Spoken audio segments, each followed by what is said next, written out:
जय हिंद दोस्तों। तो धोरण 12 मैथ्स એટલે કે ગણિત વિષયની સપ્ટેમ્બર 2025ની એકમ કસોટીનું સંપૂર્ણ પેપર સોલ્યુશન આવી ગયું છે। તો આજના વિડીયોમાં આપણે સંપૂર્ણ પેપર સોલ્યુશન જોઈશું, માટે વિડીયો પૂરો જોજો, વિડીયોને લાઇક કરજો, તમારા બધા મિત્રો સાથે શેર કરજો। તો ચાલો શરૂ કરીએ આજનો વિડીયો। દોસ્તો ધોરણ 12 મેથ્સ એટલે કે ગણિત વિષયની સપ્ટેમ્બર 2025ની એકમ કસોટીનું સંપૂર્ણ પેપર સોલ્યુશન પીડીએફ ફોર્મેટમાં ડાઉનલોડ કરવા માટેની લિંક આ વિડીયોના ડિસ્ક્રિપ્શનમાં આપેલી છે। તેના પર ક્લિક કરીને તમે ક્વેશ્ચન પેપરની અને તેના સંપૂર્ણ પેપર સોલ્યુશનની એમ બંને પીડીએફને સૌથી પહેલાં ડાઉનલોડ કરી શકો છો।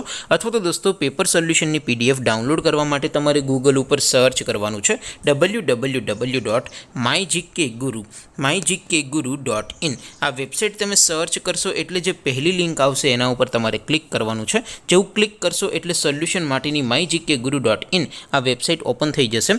વેબસાઇટ ઓપન થયા પછી તમે સ્ક્રોલ કરીને થોડાક નીચે જશો તો ત્યાં તમને એકમ કસોટીના સોલ્યુશન માટેના ધોરણ વાઇઝ લીલા રંગના બોક્સ જોવા મળશે। દોસ્તો અહીંથી તમે કોઈ પણ ધોરણની બધા જ વિષયોની એકમ કસોટીના ક્વેશ્ચન પેપર અને તેના સંપૂર્ણ પેપર સોલ્યુશનની પીડીએફને સૌથી પહેલાં ડાઉનલોડ કરી શકો છો।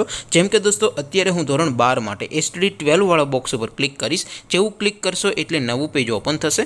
નવું પેજ ઓપન થાય એમાં તમે થોડાક નીચે જશો તો ત્યાં તમને એસટીડી 12 સાયન્સ પેપર સોલ્યુશન 2025નું એક બોક્સ જોવા મળશે, જેમાં દોસ્તો નીચે લખેલું છે એસટીડી 12 મેથ્સ પેપર। તેની સામે ડાઉનલોડ બટન છે, તો એ ડાઉનલોડ ઉપર ક્લિક કરશો તો ધોરણ 12 ગણિત વિષયની એકમ કસોટીનું ક્વેશ્ચન પેપર પીડીએફ ફોર્મેટમાં ડાઉનલોડ થઈ જશે। તેની નીચે લખેલું છે એસટીડી 12 મેથ્સ સોલ્યુશન, તેની સામે પણ ડાઉનલોડ બટન છે, તો એ ડાઉનલોડ ઉપર ક્લિક કરશો તો ધોરણ 12 ગણિત વિષયની એકમ કસોટીનું સંપૂર્ણ પેપર સોલ્યુશન પીડીએફ ફોર્મેટમાં ડાઉનલોડ થઈ જશે। તો દોસ્તો આવી રીતે તમે ધોરણ 12ના બધા વિષયોની એકમ કસોટીના ક્વેશ્ચન પેપર અને તેના સંપૂર્ણ પેપર સોલ્યુશનની પીડીએફને www.mygkguru.in આ વેબસાઇટ પરથી ડાઉનલોડ કરી શકો છો।